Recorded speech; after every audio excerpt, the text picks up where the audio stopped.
Coco. If you are new to this channel, I am a women empowerment and love and relationship coach. I welcome you to this channel. As always, please hit subscribe button so that you get a notification every time I upload a new video, and also press like and share this video with people in your network so that they know and they hear this message and these great conversations that we are having here. So most welcome. I'm so happy to be here and I'm so pleased to have you here. Our topic today, we are talking about transition plan. And for those of you who have never heard about transition plan, it's something similar to a safe exit strategy or a safety exit plan. And this relates, most importantly, it also applies to someone who has just been divorced or who is in the process of planning for a divorce, or whether you are separated. This message is very important. And like I said, the issues that I come with on this platform are issues that we struggle with in our daily life, but a lot of people don't have the opportunity to really verbalize and figure these things out and talk about, these conversations and think about how do we really navigate these difficult situations. Obviously, being separated, being divorced, whether you're coming from an abusive relationship or maybe your relationship was just toxic or you just outgrew one another, it is still important for you to have a transition plan. It also have passed away or their spouses have passed away, both men and women, okay? So please stay with me there. First of all, I want to give you, like a highlight of what a safety exit plan looks like and what a transition plan looks like. A safety exit plan, like I said, it's more relevant to or who is contemplating to leave an abusive relationship. The reason behind a safety exit plan is to keep the woman and her children safe, or the abused partner, let me put it, and her children, whether you have pets, safe. Because statistically it says that the risk of domestic violence becomes the highest during the period of separation. So at that point where you are getting separated from your abusive partner, that's where the risk of domestic violence becomes highest, okay? And also the other reason is because the intensity, this is statistics as well, the intensity of domestic violence globally, it doesn't matter where you are, it doesn't matter which location you are, but the intensity of domestic violence escalates when the abused person decides to leave the relationship. And this is why organizations are working so hard to help those who are leaving an abusive relationship to have a safety exit strategy. The safety exit strategy, it emphasizes on your safety, because you want to watch your back. The moment when you're thinking about leaving that partner and the time that you leave that partner, it is the time where the risk of abuse, even the risk of homicide increases. A lot of women have been murdered during that period when they decide to leave, or when they're thinking about to leave, and when they just leave. So this is why we put together a safety exit strategy for women who are living domestic violence situations, because we want to keep them safe. We want them to be safe to continue with their life. Because, for example, recently in Canada, a woman, her house was set on fire 48 hours after winning the court case against her abuser. And also we heard in the US recently that a woman was murdered on her way to work. Actually, as she was about to enter the door for her workplace, for her office building, the abuser shot her dead right there. Why? Because her the safety strategy, the safety, the exit strategy was not very secure. She left some loopholes whereby the abuser was aware of her, the car she drives, the time she arrives at work, the route that she takes, and all those details. So when you're planning an exit strategy, you want to make sure that you tie all those loopholes to keep yourself and your children or your pets and your property safe. Okay? A transition plan, on the other hand, it relates mostly to your emotions, to your interests. The transition plan takes care of how are you transitioning. Now you have to live life on your own. Now you have to do things that you never used to do. Now your husband or your wife is no longer there. How are you going to transition from a married person to a single person? That's what the transition plan is all about. It helps you to take care of all those little details.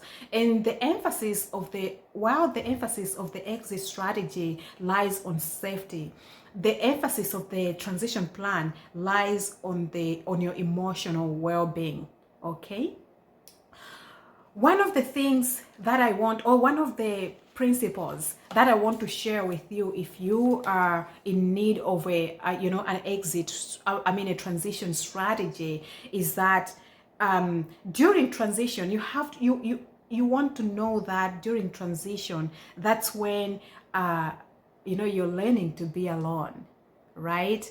That's when your emotions are the highest. Okay, you're too emotional at that particular point because you haven't gotten over, the fact that you have left or that person has left you. This is the period where you are grieving the loss of the relationship, the loss of your partner, the loss of what you thought was. If cheating has taken place in your relationship, you're grieving all these things, and this is the time that you also have to transition to being a single person and working out things on your own.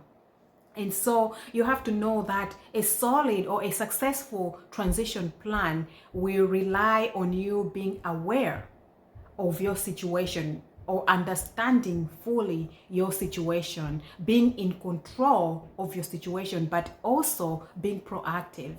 I always talk about proactive because I think if we are proactive and we are planning ahead, it's easy to succeed that way.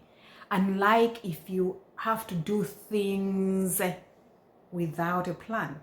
All right. So your proactivity here, your proactiveness, my goodness, your proactiveness is very important when you're planning for a successful transition plan. The other thing that I want you to know is that this period of transitioning is where letting go also happens, where healing happens, where you're slowly telling yourself and the world that whatever happened in your relationship was not fair, was not acceptable, and you're going through all these things and you're coming to terms really with the reality. And so you have to know that you're planning in this manner, you're being proactive is very important at this. So, having said that, I would like to share six questions that you need to ask yourself when you're planning your transition plan, okay, or transition strategy, whatever you want to call it. And like I said, this applies to anyone who is thinking about separation, divorce, or someone who has just lost a loved one, unfortunately. You need to ask yourself these questions. The first question that you need to ask yourself is, what is the desired outcome out of this transition period? Okay, what do you want to see yourself doing, or how do you want to see yourself? Where do you want to see yourself after this transition period? Because that will help you to put in measures or to set goals that will help you to get to where you want to be. All right? So that's the first question. Where do you want to be after this transition period? Because you have to know that this transition period is very temporal. And soon you want to be at a place where you're stable and you are continuing with your life. Okay, your life is moving on. But during this transition period is the period where you're putting all those plans together and you're transitioning from being, married to being single again. And so you have to think about, where do you want to be after a period of time. You can actually set a goal for that. You can say, after 6 months, I want my transition to be 6 months, depending on the things that I need to put in place. Where do you want to see yourself after that period? The second question is that, how would you like to feel? I think that is very, very important. How would you like to feel after that period of transition? This will be helpful, especially when you're setting your, emotional goals. I always teach my clients and my students to set even emotional goals. How do you want to feel? Do you want to be resentful still? Do you want to be angry still during that time? And what are you going to do to feel the way you would like to feel after the fact? So that's the second question. Ask yourself, how would you like to feel at the end of your transition period? The third question that I want you to consider is, what are the things you and your partner used to do that, and what are you going to do in place of those things? So for example, here I mean like family traditions. I'm making this video and it's Christmas season, it's holiday season. You are used to doing certain things with your spouse, and this is your first year that you have to do Christmas and go through this holiday season on your own. What are you going to replace? What are you going to put in place of those activities and those things that you and your partner used to do together as a married couple? Okay. The other thing to consider here is your relationships, right? Your relationships. What are you going to do about your relationships? In my case, I had great connections with people who were couples whom I had known because of my ex.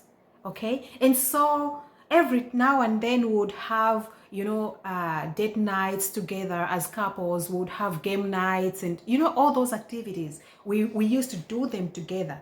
And when he left, I felt empty. I felt this void, and I didn't feel like I fit in that circle anymore. And so when those periods come, like every fortnight, I would feel so lonely, and I would be like, what can I do instead of, in replacement of these activities? And so it's very important during this transition period also to think about that, to think about, how am I going to deal with my relationships, especially those that I've created or those that I've had because of my spouse. Now that they are not here, what am I going to do? So think about that. The key here is being proactive. Be proactive in all your actions and be intentional about what you want to achieve at the end of this transition period. The fourth question that I want you to ask yourself are, what are the emotional triggers, or what are the things that will potentially trigger me emotionally that I need to get rid of in my environment? So for example, what are the things in your home that will remind you of your ex? Do you want to keep them? Do you want to get rid of them? Do you want to give them away? Do you want to sell them? Think about those things and think about what do you really want to do with them, because by doing that, you're also, facilitating your healing as well as your grieving process. Triggers are very bad for our emotional health, because what happens is that you are going through the process of of grieving, and before you know it, something triggers, all these bad emotions within you. And so it takes you back, it backtracks your journey to healing and recovery, as well as acceptance. It's like you've taken 5 steps backwards. And so you have to start building again, rebuilding yourself. Triggers can really be so bad. So you have to think about what are those things that you think in your environment you need to get rid of, whether it's pictures, whether it's, gifts, presents that they bought you, clothes that remind you of them, wall hangings and things like that in your environment. So assess your environment to see what are the things that you need to get rid of. The fourth question that you need to ask yourself is, how are you going to deal with the people around you, especially those who are not aware of what you're going through?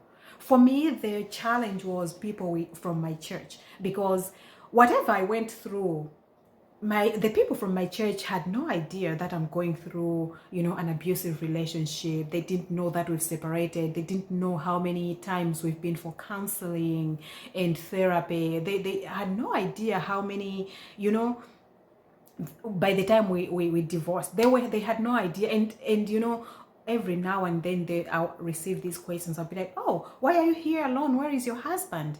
And I felt so offended, but it was not their fault. It's just because I was not ready for that question, because I didn't consider that, some people in my surrounding, in my community, they have no idea. They don't know what I'm going through. And so I needed to be ready to say, what do I tell them if they ask? What would be my response if they ask me those questions? And so I had to go back to my drawing table and think about the responses, specific responses that I would give to these people at different times, when they ask me different questions. And so I had to rehearse as well to say, okay, if they ask me this is my answer. And it's not like you have to share everything that you've been through or the whole story with people, but you can choose to craft a response for specific questions that you are anticipating that people would ask you in your life. So in my case, I had answers for people asking me, where is your husband?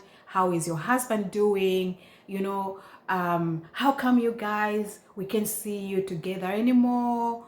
The other common question was like, the time when I tell people that we're no longer together, they would be like, oh, have you tried counseling? Have you considered? Are you sure? People want to help. People want to help, but I had to come up with an answer for that one as well. So the moment I started coming up with these responses, it was very easy for me to navigate life, and I didn't feel offended anymore, just because I was ready. The other thing that you need to consider also is your children. With time, your children are going to ask, why is daddy not here? Why is mommy not here? And you have to let them know what is going on. You have to give them a response, a solid response, an honest response, appropriate for their age. And so you have to get ready for that. The final thing that you need to consider is your story. How do you want to share your story with the world? Whether you like it or not, at a certain point, you need to share your story. Not to the whole world, like, publicizing your story or standing on social media and talking about what happened to you. But there has to be, a group of people whom you have to share your story. These are the people who are close to you, who are like your support system. How do you want to share that story? And so you also have to consider that in your transition plan, because at a certain point, there will be someone who is so nosy, who would like to hear what happened in your relationship. And so you have to be ready for that, instead of you feeling offended because of their questions. They want to know. And people, when they come to ask you these questions, they mean good, they mean well. They want to know what happened, and they want to know if they can help and how they can help. That's why they're asking you all these questions. And so it's up to you really to craft a story. It doesn't have to be raw. It doesn't have to be, it doesn't have to be a long story, but think about, what are you going to tell them? For me, I decided I had a different story for my family and a different story for my closest friends and a different story from people who are like from church, my colleagues and stuff like that. And so you have to decide what part of your story you would like to share, which version of your story you would like to share with different types of people. The last thing and the most important thing that I want you to consider is relating to your feelings. When you get separated, one thing that you will struggle with is your sexual desires and your sexual feelings and lack of intimacy. You need to get ready for that. What are you going to do when those feelings hit? What are you going to do when you feel lonely, when you feel like you need to be intimate, when you miss them? This is the period where when I teach or when I train and coach women who have come out of abusive relationship, it's something that they need to consider. Actually, they need to put as a top on their priority list, because this is the period when you're transitioning, there will be period like you feel lonely and you feel like, you just wanted someone to hug you, you just wanted someone to kiss you and all that. And that person is no longer there. And this is the period where if a lot of women fall in the trap where they reestablish contact with their abuser and they want to go back and they are starting apologizing for all the mistakes that they did not do, and they just because they're feeling lonely and they just want to feel loved, and maybe they're struggling with sexual desires. So you need to take care of that. What are you gonna do during this period? And like I said, being proactive is very important in this season for everyone. And one of the things, and I know that God willing, I'll be able to come here and share how I dealt with those feelings. But one thing that worked for me is the fact that I know and anticipated it. And I knew that those feelings, they come and go, but they're temporary. They won't stay with me forever. That helped me a lot to go through it, even in the darkest moment when I really desired it.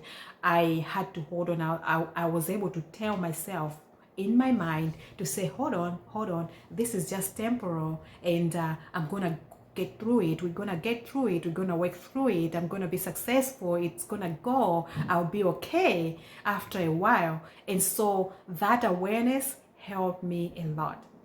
Thank you so much, guys, for being here. I hope these tips help you somehow in one way or the other. If you know someone who needs to hear this truth, please feel free to share this video with them and encourage them to subscribe to these videos, because in these videos I come with important topics that a lot of people are not willing to talk about. Until next time, may God bless you. Hope to see you